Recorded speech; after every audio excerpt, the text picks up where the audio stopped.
শুটের কাজ সেরে ফিরছি। বহুক্ষণ দাঁড়িয়ে সারি সারি বাস, ধর্মতলায় ধর্না। বাস থেকে নেমে এসেছে সকলে। পাশে বাইকে বসা একটি ছেলে ফোনে বলে উঠল, মা আজকে দেরি হবে বুঝলে যেতে, আমি ধর্নায় বসছি কিছুক্ষণ। ছেলেটি সুইগির ফুড ডেলিভারি বয়, পিঠে ব্যাগ।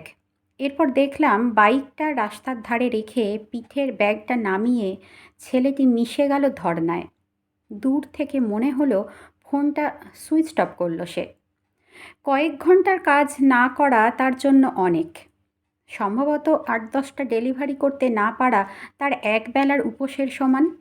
তবু সে বসে পড়ল, মিশে গেল ভিড়ে। এই ভিড়ে কেউ তাকে চিনবে না, জানবে না। শুধু সমস্বরে চিৎকারের মধ্যে মিশে থাকবে তার কণ্ঠ। এই বাংলা আমি দেখিনি বহুদিন, এই বাঙালি আমি দেখিনি কোনো দিন। তিলোত্তমা বিচার পাবেই যতদিন এই ছেলেটার মতো হাজার হাজার ছেলে মেয়ে আছে, বিচার আসবেই।